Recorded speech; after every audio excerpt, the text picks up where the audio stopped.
What is up, YouTube, and welcome to this Action Comics 1000 video.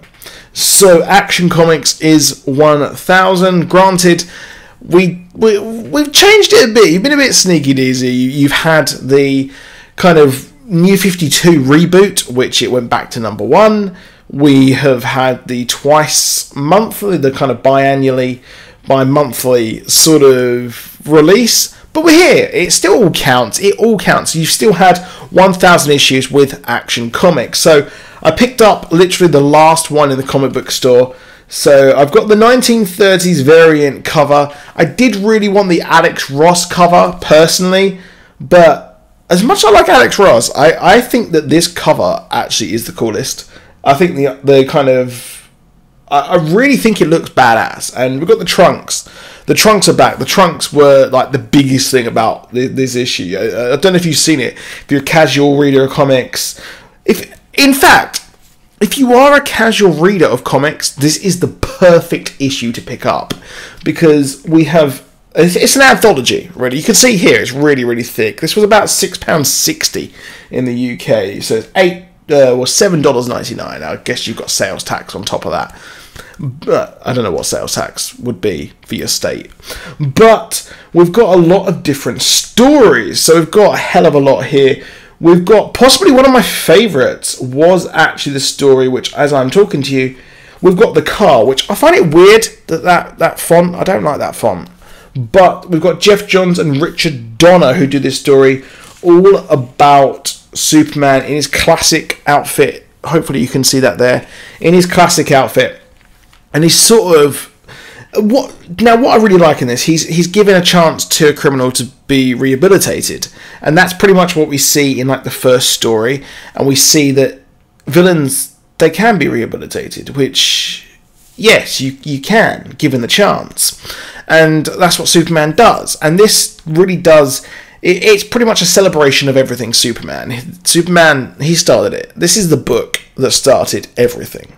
Every single comic book bled off from here. It's without doubt. It's without a freaking shadow of a doubt. And this pretty much celebrates the man, Superman. And it celebrates his history. We have a really, really good story, which I'm going to try and find as I am actually talking to you right now, which was just absolutely stunning. So we find one here with Vandal Savage. So we have a story with Vandal Savage, who actually traps Superman through time. So he's trapped him through time, and we have thought bubbles. We have narration throughout this story. So we see iconic moments throughout his history. And possibly one of the coolest ones for me, and one of the earliest comic books which I ever read, was Kingdom Come. So here you can see Kingdom Come in all its glory there, and you see every single story. So it's really cool. You see Superman versus like Apocalypse, Doomsday. We see obviously iconic scenes such as that throughout.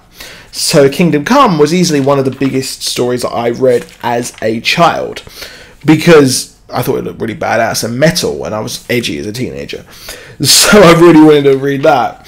But the rest of the stories are really, really cool. They really are some stunning pieces of work. It is well worth a pick up. And personally, as someone who mainly reads digital, I had to pick up the icon that is Action Comics 1000.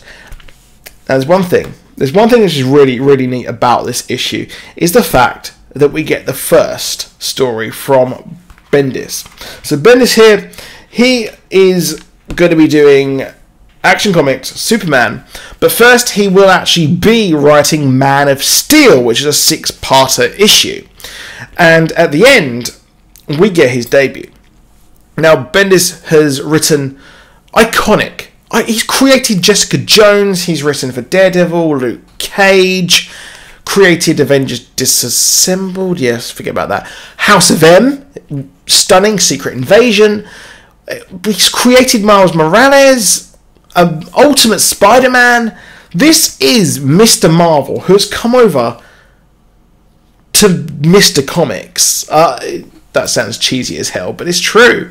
He's come over to the greatest, and a lot of people don't like Superman. A lot of people don't like Superman. Personally, I wasn't too into Superman that much, but I love the idea of him being just more than a man. I love him making him grounded, pretty boring, but I think what they're going to do here is make him bigger, larger than life, but they're going to go into the minutiae of his characters, and you can see a lot of Bendis' work in this final thing, this final sort of story that he does, and it changes everything. Everything has changed for good. So we learn that a brand new character was the one behind Krypton's destruction. So Krypton was destroyed by a brand new character, who I'm going to show you right here. So here he is. There he is. New character. He looks a lot like, if you play Destiny 2, he looks like the villain of Destiny 2, which made me pretty much laugh. And he wanted to destroy all Kryptonians. So obviously there's going to be a lot more to that story, but it is an interesting take on a Krypton story which has been told, and the death of Krypton has been completely and utterly probably one of the biggest focuses here in DC Rebirth, which is now over, but we actually have got some new stuff going on with that, so it'll be interesting to see where this goes. I'm excited to see where this goes. But that is it for this video. Please drop a like, please subscribe. I'll see you soon. Goodbye.